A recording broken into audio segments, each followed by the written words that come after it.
Good morning बच्चों। आज हम इंग्लिश पढ़ेंगे। तो इंग्लिश में लेसन नंबर 8 अ हनी बी स्पीक्स। तो हनी बी मतलब क्या? हनी बी मतलब मधुमक्खी। तो इस पार्ट में मधुमक्खी हमसे कुछ कह रही है। तो देखते हैं मधुमक्खी हमसे क्या कह रही है। तो देखा, मधुमक्खी के मुंह से हमेशा ऐसी आवाज निकलती है। What me a lazy bee, यानी मधुमक्खी कह रही है क्या मैं और लेजी बी यानी एक आलसी मक्खी। You think I simply have fun all day among the flowers, क्या तुम सोचते हो कि मैं बस फ्लावर्स में घूमते हुए हमेशा मजे करती रहती हूँ? Oh no, when I am flitting from flower to flower, I am actually very hard at work.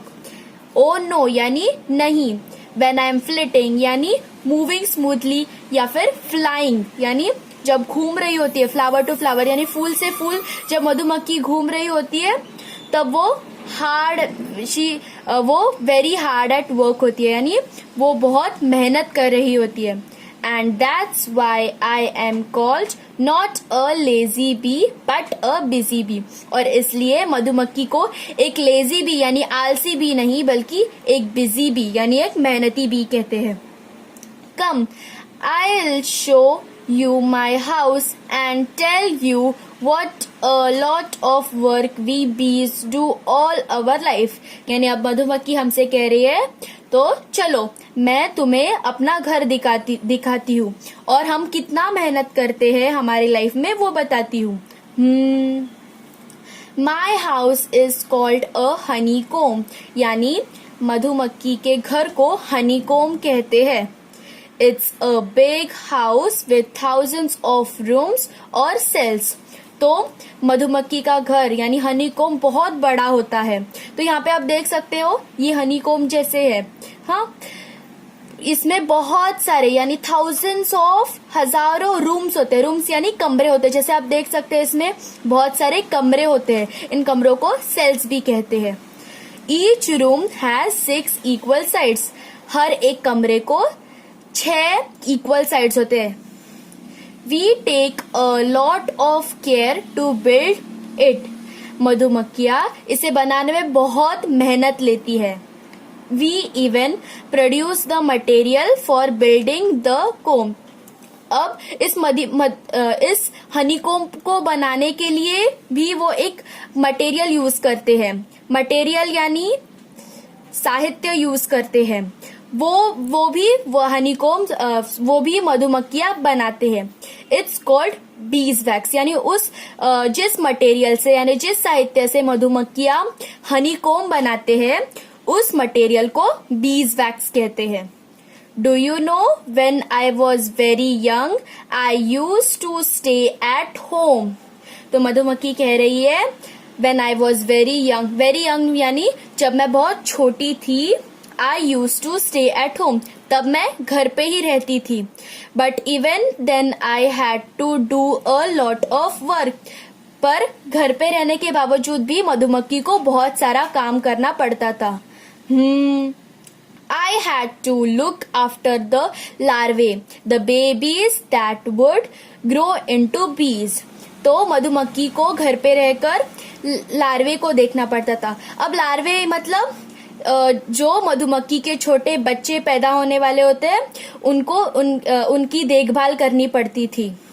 I had to feed them and protect them। उन बच्चों को खिलाना पड़ता था और उनकी प्रोटेक्शन करनी पड़ती थी यानी उनकी देखभाल करनी पड़ती थी।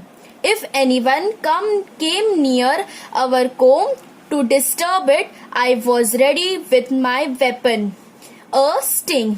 यानी मधुमक्खी कह रही है कि जब भी हनीकॉम्ब को डिस्टर्ब करने कोई आ जाता था यानी उसे परेशान करने के लिए कोई आ जाता था तब मधुमक्खी अपने वेपन के साथ तैयार थी। वेपन यानी हथियार के साथ तैयार रहती थी। अब मधुमक्खी का हथियार मतलब स्टिंग। स्टिंग मतलब वो कांटा जिससे मधुमक्खी इंसानों को या फिर किसी को भी काटती है। I am not only a worker, I am also a soldier. यानी मधुमक्खी सिर्फ एक वर्कर यानी काम करने वाली नहीं बल्कि एक सोल्जर यानी लड़ने वाली भी है. Be aware, don't trouble me, यानी मधुमक्खी हमें सावधान कर रही है. Be aware, don't trouble me, यानी मुझे परेशान मत करो. Well, to go back to the comb, I had to keep the comb cool by fanning it with my wings. यानी जब मधुमक्खी कोम यानी हनी कोम को कोम भी कहते हैं, कोम में वापस आती थी तब उस कोम को कूल रखना पड़ता था यानी उसे ठंडा रखना पड़ता था. तो उसे ठंडा रखने के लिए मधुमक्खी उसे फैनिंग करती थी. यानी फैनिंग यानी अपने विंग्स को जोरों से हिलाकर उसे हवा देती थी जिससे कि वो हनी कोम ठंडा रहता था यानी कूल रहता था.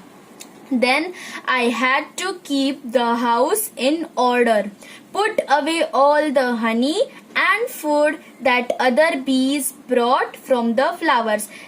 तो then I had to keep the house in order यानी मधुमक्खी को अपने छत्ते को यानी हनी कोम को अच्छी तरह से व्यवस्थित रूप में रखना पड़ता था. और जो बाकी मधुमक्खियों ने खाना और जो हनी यानी शहद लाया है उसे फूलों से अलग रखकर उसे अच्छी तरह से रखना पड़ता था. But luckily I had hundreds of other बीज वर्किंग विद मी. यानी मधुमक्खी को बहुत सारा काम करना पड़ता था बट खुशकिस्मती से मधुमक्खी को अकेली को नहीं बल्कि बहुत सारे हंड्रेड्स ऑफ बीज उसके साथ काम करते थे. We all work together without ever fighting यानी बिना लड़े हुए सारे मधुमक्खियां एक साथ काम करते थे. That's one reason why we can build such perfect and beautiful houses. सभी मधुमक्खियां एक साथ अच्छी तरह से काम करती थी इसलिए वो इतना परफेक्ट यानी इतना अच्छा और ब्यूटीफुल यानी इतना सुंदर हाउस बना पाती है. Yes, I helped with the house building too. यानी मधुमक्खी हनीकोम को बनाने में भी मदद करती है.